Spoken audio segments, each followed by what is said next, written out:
তো hello news 10 বাংলার দর্শক, একেবারে ভিডিও শুরুতেই যে বড় খবরের দিকে নজর রাখতেই হচ্ছে। পশ্চিমবাংলায় লোকসভা ইলেকশনে লাফিয়ে 18 থেকে 35টি আসন চাই বিজেপি। আসলে বঙ্গ বিজেপি এই 35টি আসন পাবে কিভাবে, সঠিক সমীক্ষা আপনাদের সামনে তুলে ধরবো দর্শক। 2014 সালে যখন লোকসভা নির্বাচন হয়েছিল তখন বিজেপি মাত্র 17% ভোট পেয়েছিল।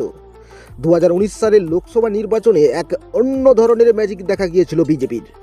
17% ভোট থেকে ডাইরেক্ট 40% ভোট গিয়ে দাঁড়ায় বিজেপির।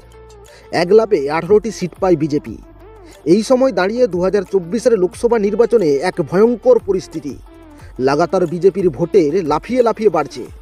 বিজেপির ভোট এত কেন লাফিয়ে লাফিয়ে বাড়ছে, তার আসল কারণ হলো বাংলায় কোটি কোটি টাকা দুর্নীতি এবং রাম মন্দিরের প্রাণ প্রতিষ্ঠার কারণে অনেকটাই ভোট পাবে বিজেপি। কেন্দ্র নেতৃত্ব অর্থাৎ অমিত শাহ যখন বাংলায় এসে 35টি আসনের টার্গেট দিয়েছিলেন, মনে হচ্ছিল এত বড় টার্গেট পূরণ করা সত্যিকারের সম্ভব নয়। কিন্তু এই মুহূর্তে দাঁড়িয়ে সেটা সত্যিকারেই সম্ভব হতে চলেছে।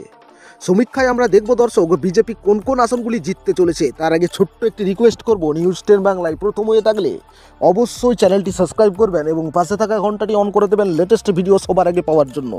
আর অবশ্যই ভিডিওতে একটি লাইক করে দেবেন। প্রথমেই দর্শক আপনাদের জানিয়ে রাখি, প্রধানমন্ত্রী মোদী, অমিত শাহ এবং জেপি নাড্ডা বিজেপির 400 আসনের টার্গেট পূরণ করতে বাংলায় অগন্তি টার্গেট সভা করবেন। এক কথায় বাংলাকে একেবারে বিজেপিময় করে তুলবেন 35টি আসন বিজেপির ঝুলিতে নিয়ে যাওয়ার জন্য। দর্শক আপনাদের জানিয়ে রাখি, কোন কোন 35টি আসনে এই বিজেপি জেতার সম্ভাবনাটা অনেকটাই বেশি। 2019 সালের লোকসভা নির্বাচনে 1000 থেকে 15,000 ভোটের মধ্যে যেই সব কেন্দ্রগুলি বিজেপির হাতছাড়া হয়েছিল, সেই কেন্দ্রগুলিকেও এখানে টার্গেটে রেখেছে বিজেপি। প্রথম টার্গেট বালুরঘাট কেন্দ্র, এখান থেকে বিজেপি 100% জিতে আসতে চলেছে। বনগাঁ কেন্দ্র, এখানেও কিন্তু বিজেপি জিততে চলেছে। আলিপুরদুয়ার, এই কেন্দ্রতেও বিজেপি জেতার সম্ভাবনাটা অনেকটাই বেশি। আরামবাগ বিজেপি জিতে আসতে চলেছে।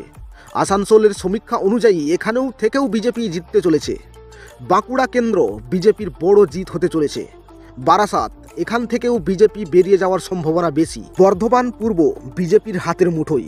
ব্যারাকপুর, এখানে অলরেডি বিজেপির কেন্দ্র, এখান থেকে বিজেপি জিতবেই। নুসরত জাহানের গড় বসিরহাট, এখান থেকেও বিজেপি জিততে চলেছে। অনুব্রতর গড় বীরভূম, কোটি কোটি টাকা দুর্নীতি করার ফলে এখান থেকেও বিজেপি জিততে চলেছে। বিষ্ণুপুর বিজেপির খাতায় আসতে চলেছে। বোলপুর, এখানেও বিজেপি খাতা খুলতে চলেছে। বর্ধমান দুর্গাপুর, এখান থেকেও বিজেপি জিততে চলেছে। কোচবিহার বিজেপির হাতের মুঠোয়। দার্জিলিং, এখান থেকেও বিজেপি জিততে চলেছে। দমদম, এখান থেকেও বিজেপি বাজিমাত করতে চলেছে। ঘাটাল দেবের গড়, ইতিমধ্যেই দেব ইস্তফা দিয়েছেন অভিনেতা দেব অধিকারী। এখন এখান থেকেও বিজেপি জিততে চলেছে এইবার। হুগলি বিজেপির টার্গেট এবং জিতবেই। যাদবপুর, এখান থেকেই বিজেপি জিতবেই। ঝাড়গ্রাম, এখান থেকেও বিজেপি জিততে চলেছে। জয়নগর, এখান থেকেও বিজেপি জিতে যাওয়ার সম্ভাবনাটা বেশি। কাঁথি বিজেপি অলরেডি জয়ের লক্ষ্যে দাঁড়িয়ে রয়েছে। কলকাতা দক্ষিণ, এখান থেকে অভিনেতা মিঠুন চক্রবর্তী দাঁড়াতে চলেছে সম্ভবত, তাই এই আসনটি বিজেপির হাতে মুঠোয় আসতে চলেছে। কৃষ্ণনগর, এখান থেকেও বিজেপি থাবা বসাতে চলেছে। মালদহ উত্তর, এখান থেকে বিজেপি জিততে চলেছে। মথুরাপুর, এখান থেকেও বিজেপি জিতে যাওয়ার সম্ভাবনাটা অনেকটাই বেশি। পুরুলিয়া, এখান থেকে বিজেপি 100% জিততে চলেছে। রায়গঞ্জ, রানাঘাট, শ্রীরামপুর, তমলুক, উলবেড়িয়া, এই আসনগুলি বিজেপির ঝুলিতে আসতে চলেছে।